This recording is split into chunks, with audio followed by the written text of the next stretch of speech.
Hey, what's going on YouTube? This is Sever7, and today we are taking a look at the Yan Knives Chevron. And of course, that's with the ultimate goal of seeing if it's worth adding to your collection or your daily carry rotation. This did come by way of the Lefty Pass Around group. This was an in-house design by Yan Knives, and the OEM, I believe, I couldn't find exactly, but I believe it's Riyadh. So if I'm wrong, somebody correct me. I do want to say thank you for all the support. The like, share, and subs has been fantastic.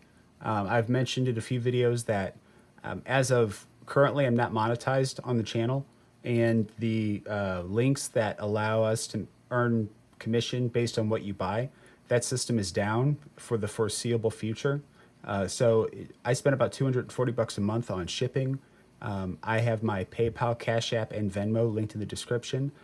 If you've already bought your favorite knives, your family's taken care of, and all your bills are paid, if you happen to have $2 or $3 you want to throw away, feel free to toss them my way. It's much appreciated.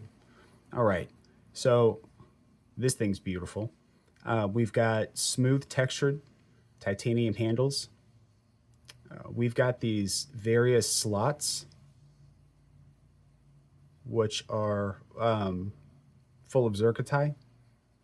We have a full deep carry milled zircotai pocket clip. We have zirconium pivot collars on both sides. It looks just absolutely fantastic. And we don't have a spot for a lanyard hole. And then we also have a Damascus, or rather a zircotai, not Damascus, a zircotai backspacer. And what's cool is that you can see the lines going vertically. And then if you look over here at the pocket clip, you can also see the lines going vertically. So they kind of match, which I don't know if that was intentional or if that's just a byproduct of how they treat it, but it looks awesome. Yeah, there's a tremendous amount of zircotai on this knife. That definitely adds to the cost, which we'll go over. But yeah, very, very good looking knife. Now, as far as the ergos, relatively neutral, and then we've got like a little, I still can't think of what you call it, but we've got this little dip right here to kind of anchor you in. So this knife is really comfortable.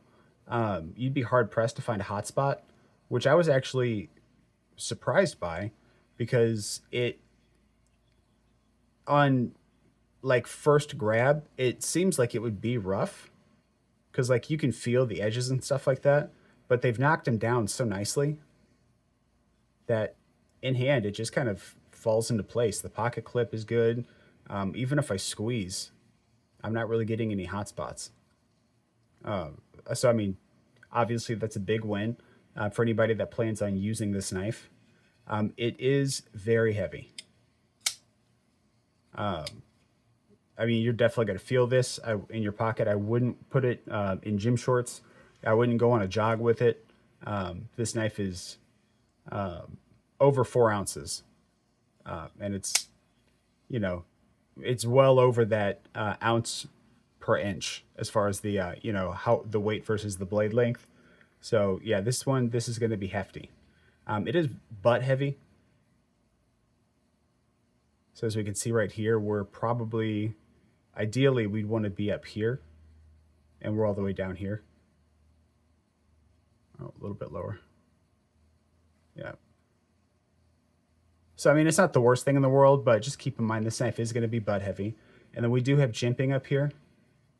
The jimping isn't very deep, but it's fine cut jimping, which means you'll actually be able to use it. It won't be the most effective jimping, but I can put pressure on it. I can lock in. And as long as I'm not going crazy with the thumb pressure, it'll keep me in place. So, I mean, overall it works. It's functional. Yep, even with the pointer finger, it's functional. Now, as far as the blade goes, we have a drop point blade. This is DLC with a hollow grind. And it's not mirror DLC, but it is very shiny. Kind of has some oil slick look to it. And, well, it looks like it's wiping off, so never mind. But overall, it is really good looking. We have a belt satin for the hollow, and then we also have a belt satin up here for the flat. So a lot of attention to detail went to the blade. We've got a little bit of branding on the front, and then on the back it just says Magna Cut, and then we've got a little more branding. So nothing too terrible. I do wish a knife with this much zircotite and a knife this expensive would have come without branding, or at least more tasteful branding. Like the way they did Magna Cut here is perfect, right? Because it's there, but it's like totally out of the way. But this logo and this logo are just kind of interrupting the flow that this knife has. So, I mean, it's not the worst. I mean, it's still a gorgeous knife, but I would have preferred not having all the branding. And if you were going to do the branding still, you know, maybe put both of them over here or something, you know, or just put the logos on the inside where they're there, but we can't see them. I really think anything would have been better with this knife other than putting the logo right there on the blade and making it kind of obnoxious. Obnoxious. You know what I mean? So now Magna Cut's going to be a great EDC steel. I'm not sure if the Magna Max that's coming out soon, I'm not sure if it's going to completely, you know, replace it, or if it's just a great steel in different ways. I need to do some more research on that. But in the meantime, Magna Cut's still a fantastic EDC steel. So this is going to be very useful for you. Talking about the detent. The detent on this thing's kind of brutal. Like I get it out, but it's not necessarily rocketing out. And the acoustics are kind of dull, which is a bummer for me because they're dull on the way up. And then since you don't really have a drop of any kind, you have to shake it shut. You're not really getting satisfying acoustics on the way down, which is kind of a bummer. It does have some of my favorite deployment methods. That is the reverse flick with the hole, and then the front flipper. And both of those feel very satisfying, minus the disappointing acoustics. And then we have a shake shut. This was recently lubricated, so this is pretty much what you can expect if you buy the knife. You know, yeah, there's more things you can do to break it in, like loosen the lock bar and stuff like that, but this is pretty much what you can expect. Access to the lock bar is easy. They didn't give us any extra room, but they did give us a nice little scallop right there. So it's easy to just get in there, push it over, and disengage.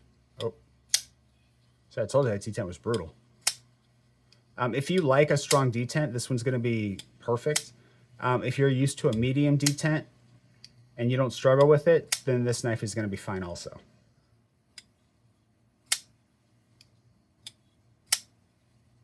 I would not consider this knife lefty friendly. Sorry if I was off screen there for a second.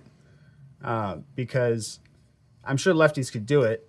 But I can't call it lefty friendly if I have a hard time myself, you know, actually flicking the knife out. And that's because I'm putting pressure on the lock bar. But the pocket clip isn't long enough for me to rest on it. And I can get my thumb up here, but that just makes it really awkward for me to try and deploy the knife. So I would say, while lefties could use this because they're obviously better at it than I am, I wouldn't like stamp it and say this is definitely lefty approved.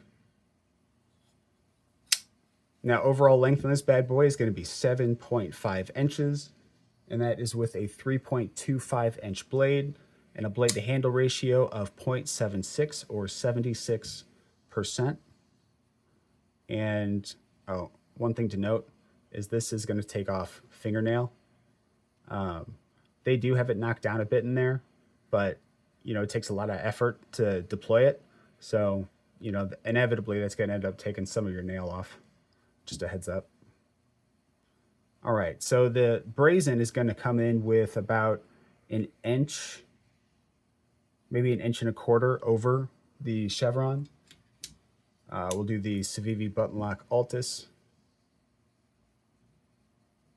And the Altus is coming in about 3/4 of an inch shorter. And we'll pull out the real steel Sylph. Fantastic budget knife. Would recommend, 10 out of 10. It's like a budget Chavez. And that's coming in about 3/4 of an inch shorter than the Yan. So the Yan isn't a full-size knife by any means, but it's also, not a fifth pocket carry, right? I mean, this thing's got some heft to it. It's got some size to it. So, and more importantly than that, it feels like a full-size knife in hand, right? I've carried large knives that felt small, and I've carried small knives that felt large. This is one of those, right? This is a small knife that feels large in hand, even though it's not really that big. And the weight on this is going to be 4.25 ounces. And as far as the cost goes, this one's expensive. I mean, yeah, you're getting premium materials, but a lot of that cost is going to come from the zircotai. Zircotai is like Damascus, but Damascus is, two different titaniums combined, where zircotai is zircotai and titanium combined. Zircotai tends to be more expensive on average than Damascus does. But I would say, probably about $150, $200 of that price is coming from the zircotai. So you have to, if you want to get this knife in this model, you have to value the zircotai, which I do. This isn't my knife, but I do love zircotai. And I think they give you quite a bit, and I think they executed it very, very well. Except right in here, it looks like, I don't know. It looks like, I don't want to say it was rubbed off, but it looks like we're missing some zircotai. So I would say that's a fit and finish issue, which is kind of a bummer. I don't know that they would do anything to correct it, since I think they sent this knife to Lefty quite a while ago. So, but it's worth asking. I'll probably reach out to him on Instagram. Now, is this a knife that, well, I changed the questions up a little bit just to streamline it. But I would say, if I owned this knife, this would be a collection piece. Like, this would be a safe queen. This is not a knife that I would use. At the same time, though, this isn't necessarily a knife that I would buy either, because for the price of $547, there's just other knives that I want. I'm a big fan of integrals. Poi Kilo blades, right around that same price point, has some of their mid-techs that have like matte zirconium on them. So, I mean, this knife is great. It's a little pricey, but you know where the money's going. And otherwise, this thing is a great EDC knife.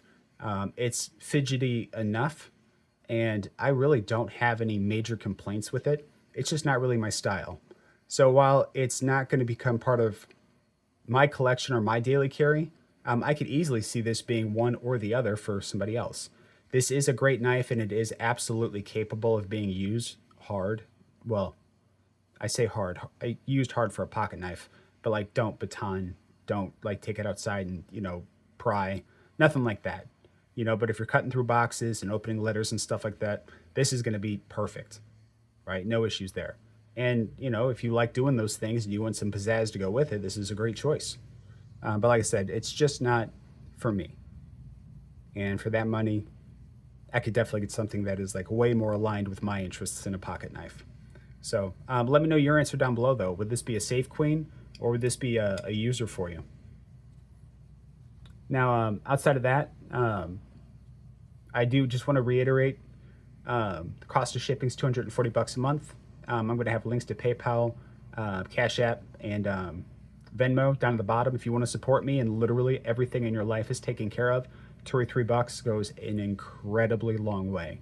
So I appreciate that, and I appreciate all the support I've already gotten. I've had some people send some money over, and it helped out tremendously. So, but if you like this video, hit the like button. If you want to see more content like this, subscribe.